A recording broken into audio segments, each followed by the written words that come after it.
every Saturday pala pinapa-energize namin ang generator without load, pero yung first Saturday of the month with load na yan. Kung makikita nyo yung selector switch niyan, naka position siya test kasi manual namin.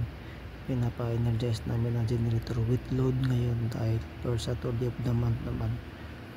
Kaya kung makikita nyo, kakaiba rin itong panel nila dito kasi naka aircon pa, no?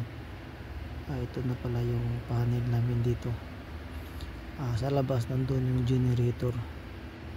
Kung makikita nyo, parehas nakailaw ang dalawang indicator, ang indicator sa normal supply at saka indicator sa generator supply, kasi nga may power naman ang SKICO or Saudi Electricity Company. Pupunta tayo ngayon sa labas para masilip natin ang generator. Papakita ko sa inyo ang generator nila dito. Nagtatrabaho pala ako sa ospital dito sa Saudi Arabia, dito sa Dammam. Bali yung ospital na yun doon bali papunta ang load bali. Yun ang load bali yung ospital. Ito naman yung synchronized panel. Kung makikita nyo, mayroon niyang monitor screen para sa generator 1 saka sa generator 2. Dalawa pa lang generator dito. Yan ang synchronized panel bali niya. Diyan pala sa monitor screen makikita natin lahat ng detalye, kung ano ang lahat ng details sa generator. Diyan natin makikita bali.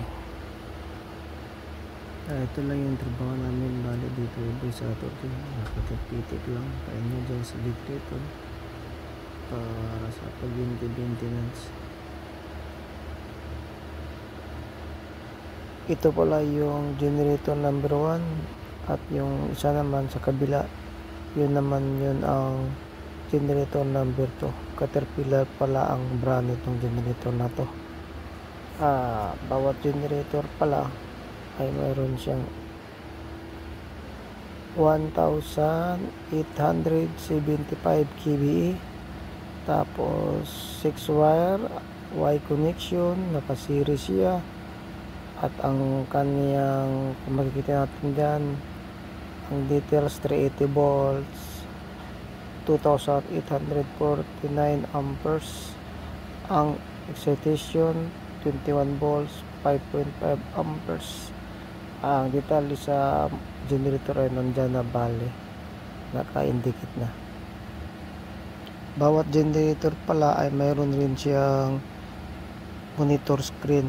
Maliban sa synchronized panel, yung monitor doon, mayroon din monitor dito sa generator. Makikita natin ang detalye niya dito, yung kung ilan ang voltahe niya, ilang hertz, ilan ang kanyang RPM, yung amperes, yung line to line voltage, line to neutral voltage.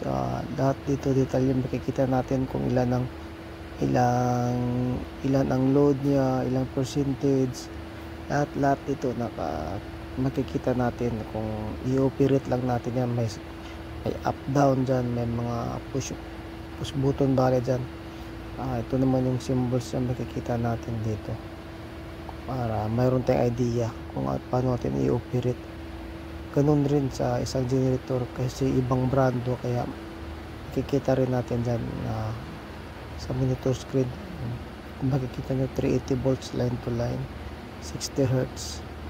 Kita natin yung leading 0.95 leading. Total kilowatt yung load niya nasa 186 o 13% ng kanyang total load.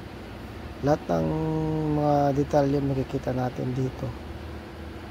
Ganun lamang na pagpapa-energize sa generator. Madali lamang, basta pagsikapan lang natin matuto. Madali lang ang trabaho, kaya hindi mahirap, basta sipagan lang natin, tiyaga.